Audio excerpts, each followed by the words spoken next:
Ардактуу көрөрмандар, Манас телеканалы жана Куттуу Рамазан берүүсү жана аны алып барган Уланбек Калмырза уулу. Ардактуу көрөрмандар, бүгүн биз ислам дининде жана башка диндерде ибадаттын түрлөрү, анын формалары кандай экендиги тууралуу кеп кылайлы деп жатабыз. Ал үчүн бизге Манас университетинин теология факультетинде декандын орун басары жана доцент доктор Бакыт Мырзараимов агай келди. Агай кош келипсиз. Кош келдик. Сизге Рамазан айында да Рамазан айыңыз кут болсун демекчимин. Бирге болсун. Агай, сиз мо диндер тарыхы, диндерди таануу жаатында Кыргызстандагы алгачкы бул жаатта эмгек жазган, макалалар жазган адамсыз, адиссиз агай. Ошол деги эле мурунку замандарда, мисалы мусулман дүйнөсүндө башка диндерди окууга бир аз терс каралып калган да, мурдачы.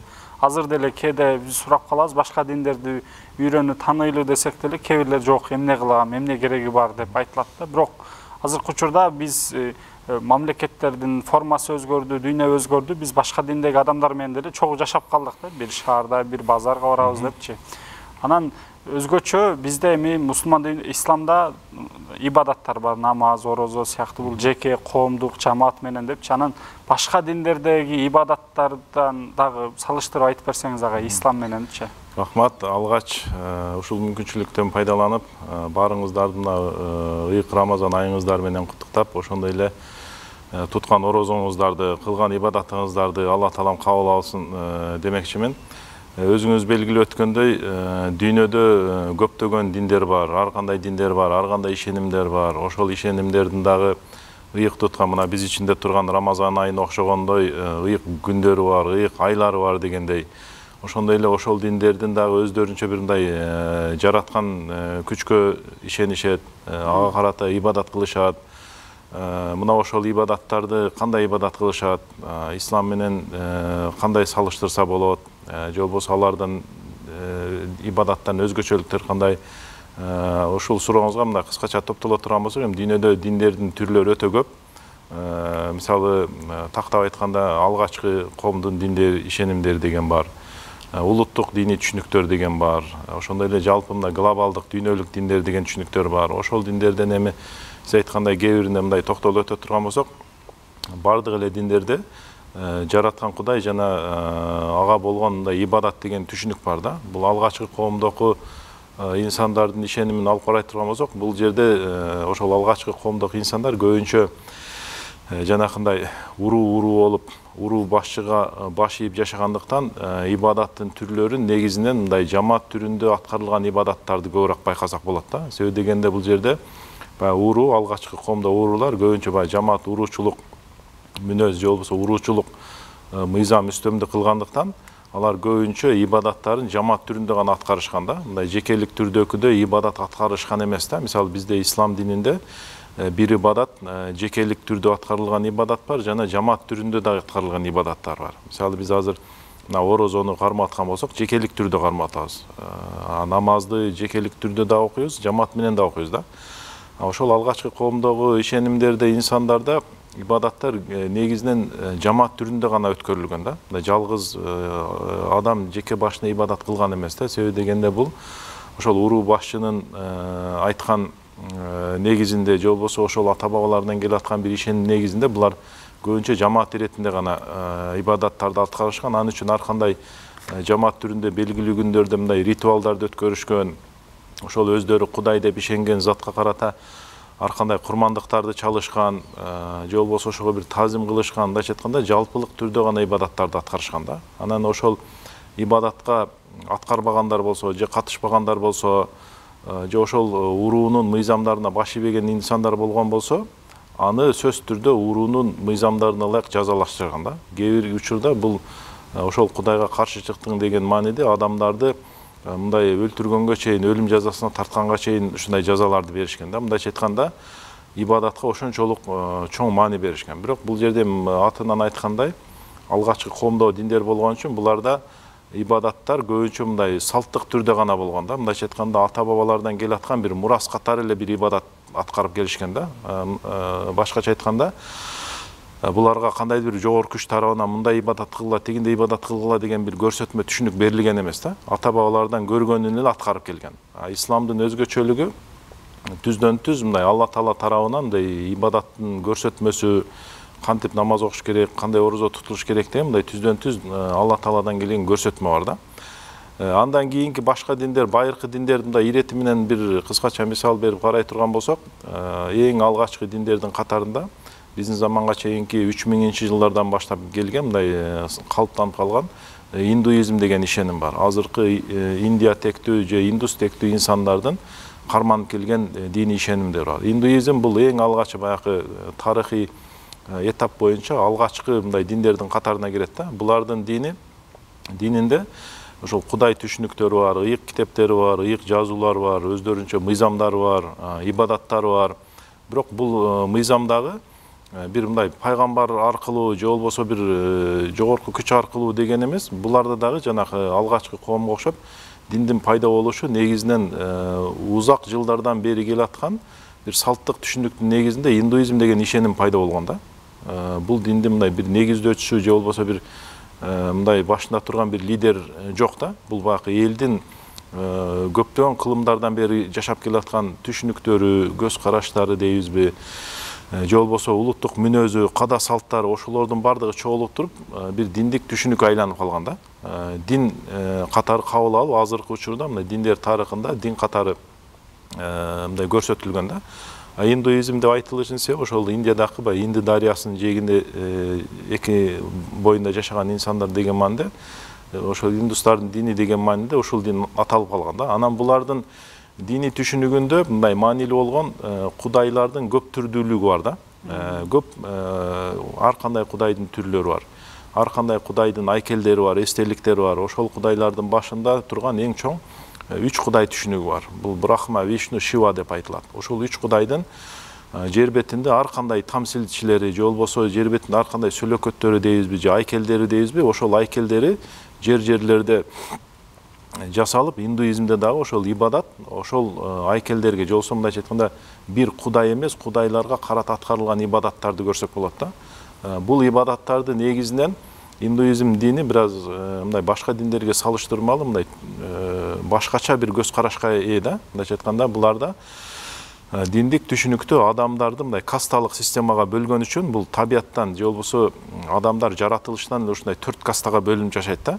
Ошол кастанын ичинен 3 каста мына Брахма, Вайсья, Судра деген кшатрия, Брахман, кшатрия, Вайсья деген 3 кастасы гана ибадат кыла алат да. 4-үнчү кастадагы адамдар булар ибадат кыла алышпайт да. Себеби дегенде булар индуизм түшүнүгү боюнча эң төмөндөгү кастадагы инсандар болгон үчүн булар мындайча айтканда көпчүлүк учурда кээ бирки мындай авторитеттүү дин адамдар тарабынан баягы инсан катары деле мындай диний ишеним катары мындай түшүнө беришпейт да. Ошон үчүн негизинен ибадатты алгачкы 3 кастадагылар ибадат кылышат дагы. Булар ибадатты көбүнчөсү жамаат түрүндө кылышат да булар дагы. Жеке дуаларды жеке мындай ошол кайсыл айкелге ишенген болсо, ошол айкелдин жанына барып өзүнчө жеке ибадат кылгандары дагы болот.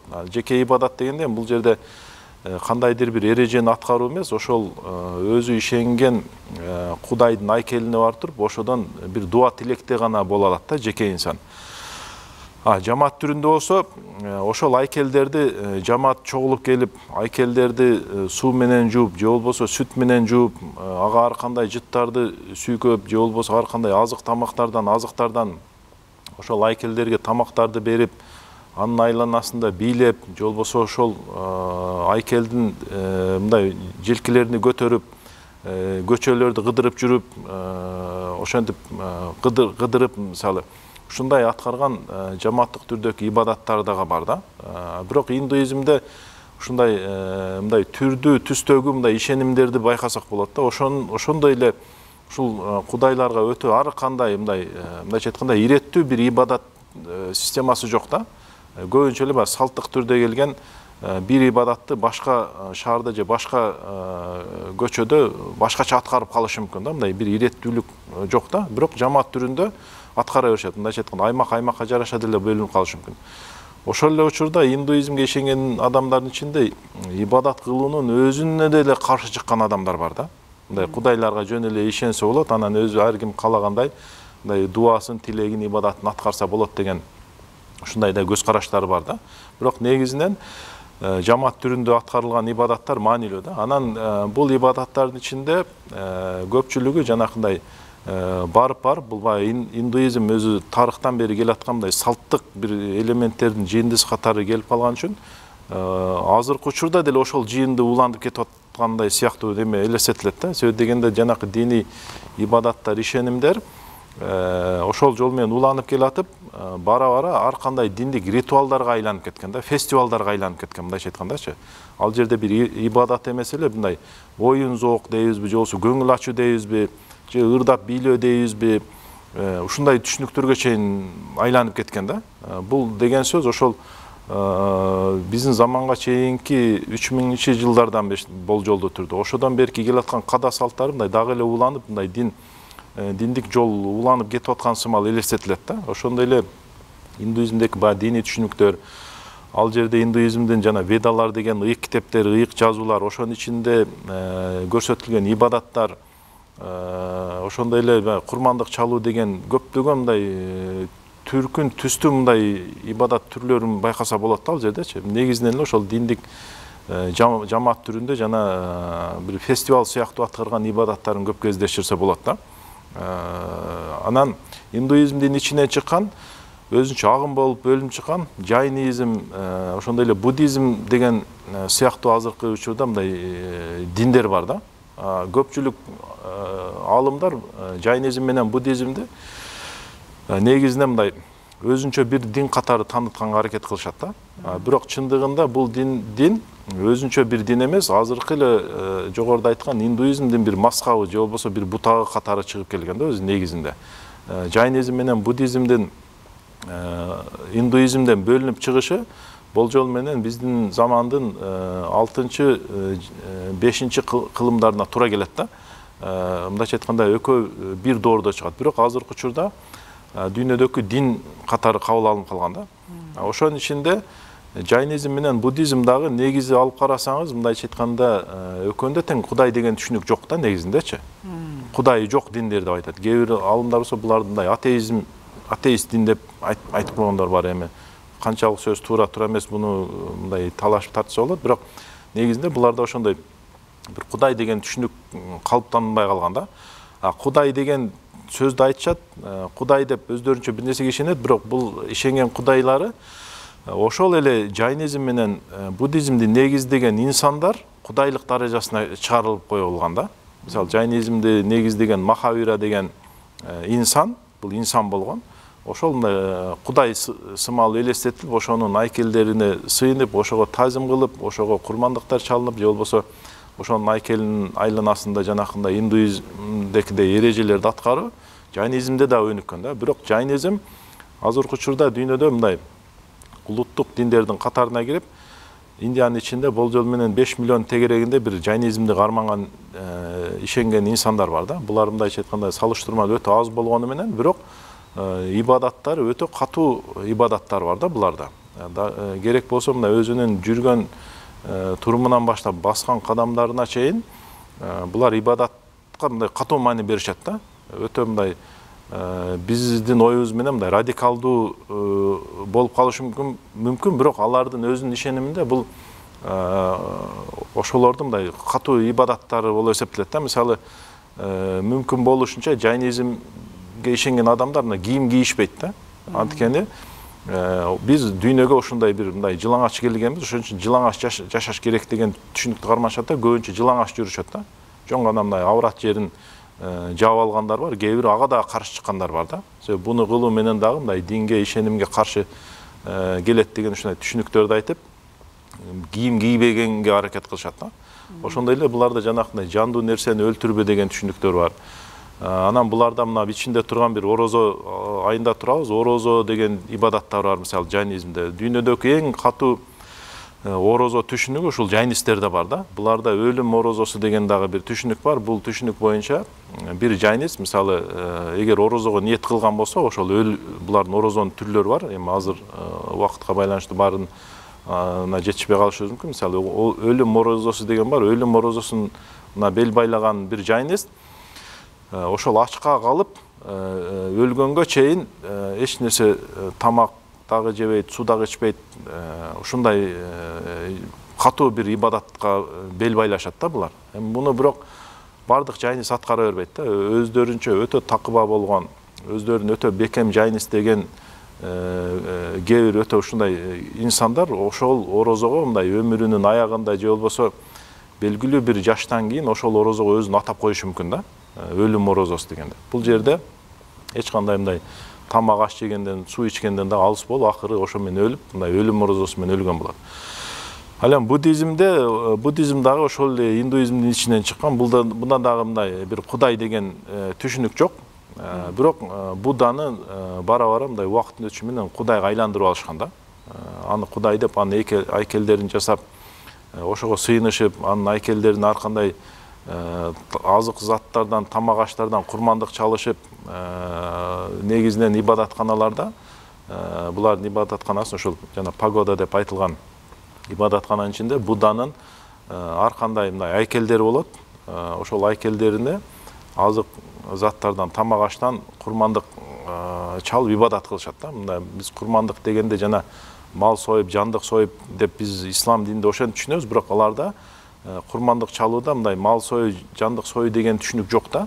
Себеби буларда жандуу нерсени өлтүрүү дагы булардын түшүнүгүндө күнөө болуп эсептелет. Ошон үчүн ибадаттарында азык заттардан же болбосо тамак аштан же жанакындай өсүмдүк, мөмө жемиштерден гана ошол айкелдин астына алып келип, ошого сунуп, ошо менен курмандык чалган болушат да. Анан буддисттерде дагы мындай жамаат түрүндө аткарылган ибадаттар бар. Булар көбүнчө ошол монастырларда, монастыр жашоосу деген бар. Мындай дүйнөдөн баш тартып, дүйнө жашоосунан баш тартып, монастыр жашоосунда жашап, ал жерде бир гана өздөрүнүн бар болушун же болбосо жашоосун монастырда Будданын оюн ишке ашыруу же болбосо мындай алар түшүнүндө кудайдын жашоосу немесин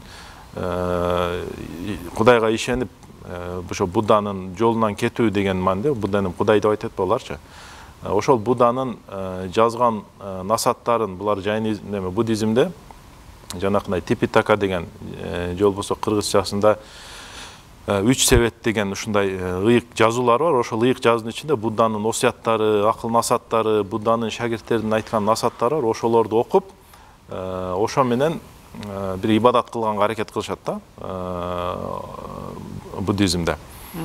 Агай, ошол сиз өзгөчө бул Чыгыш Азиядагы же Индостан жарым аралында да чыгыш диндерин айттыңыз. Ошо индуизм, буддизм, жайнизм деп. Жанан бизде мындай көз караш бар да, же ушак катары элдин арасында ушул индуизмде, буддизмдегилер, жайнизмдегилер уйга сыйынат экен деген бир нерсе айтып жүрүшөт да негизичи. Анан ушул чындаппы же чындап эле алар чында уйга сыйынышабы же бул ушак сөз эмне үчүн мынтип айтылып калган да? Көбүнчө ошентип элестетишет да. Анан кээде немеде дагы айтылып калат экен, бизде дагы мисалы Кыргызстанга ошол жактан келген адамдар болсо сурап, силер уйга сыйынасыңарбы деп мисалычы. Ошонун канчалык деңгээлде чындыгы бар? Уй индуизмде же болбосо Индияда жашаган элдерде уйдун өзгөчө орду бар да.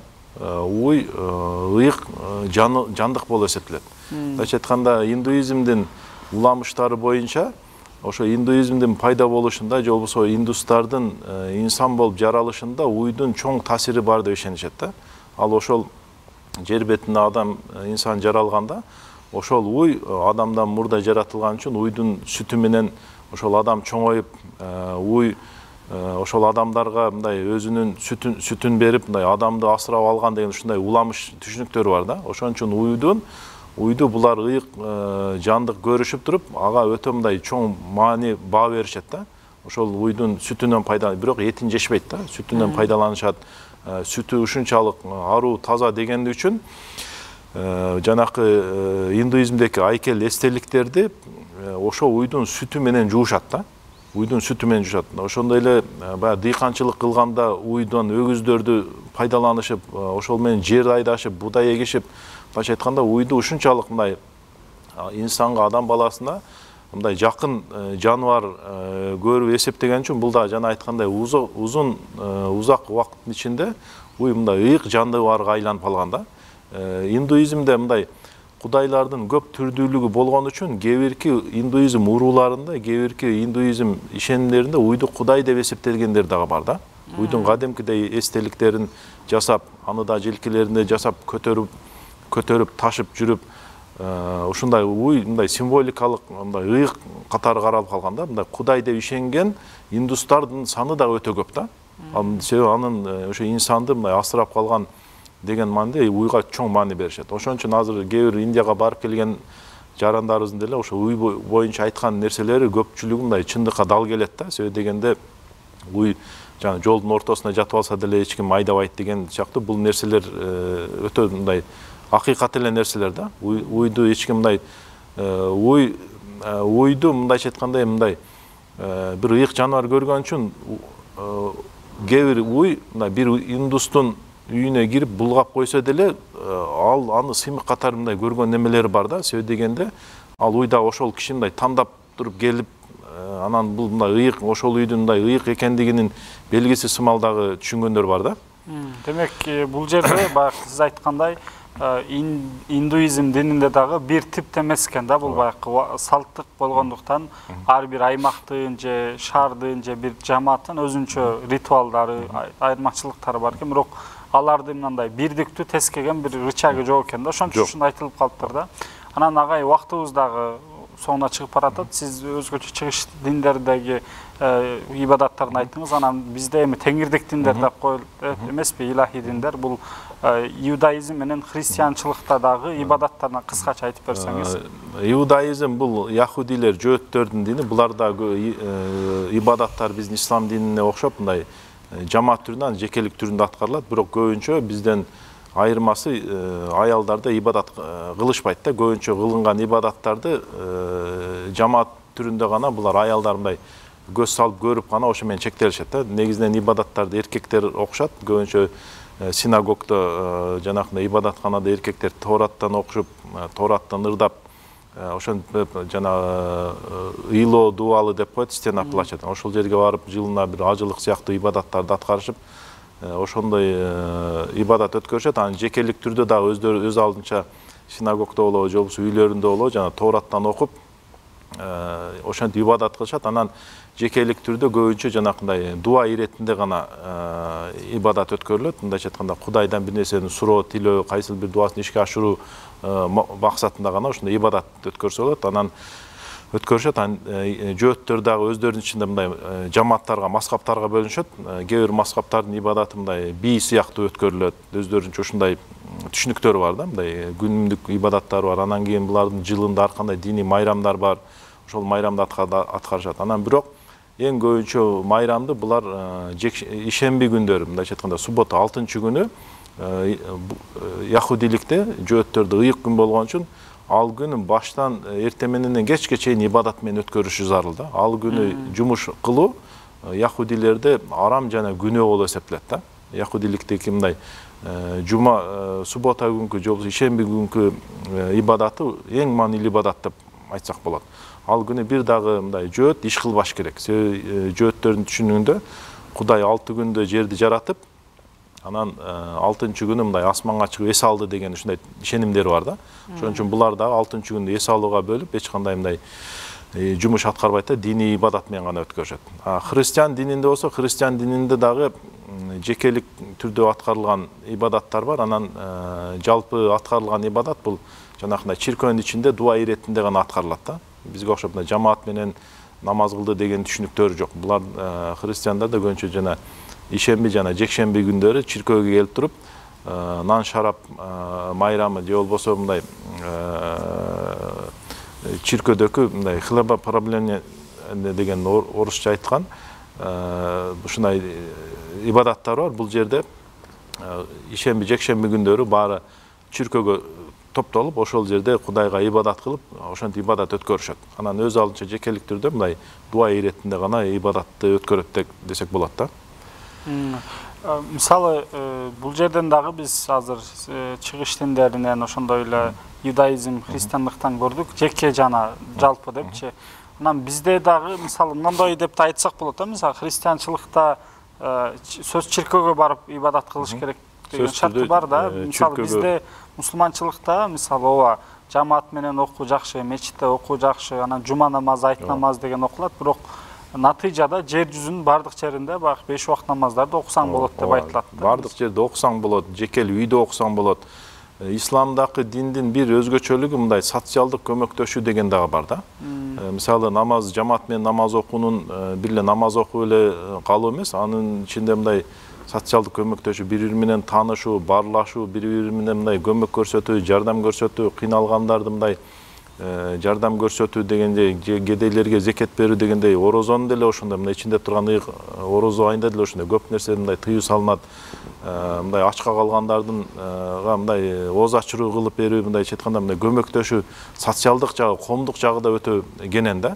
Бул Алла Тааладан түздөн-түз мындай көрсөтмө аркылуу биздин ибадаттарыбыз пайгамбарыбыз алейхиссалам өзү жол башчы болуп көрсөтүп берген түрдө болгон үчүн бунун диний дагы жагы, коомдук жагы, социалдык жагы да маанилери өтө терең да. Буну өзүнчө тема кылып туруп мындай кенен сүйлөсө дагы болот. Убакытка байланыштуу ушуларга кыскача токтолсок болот да.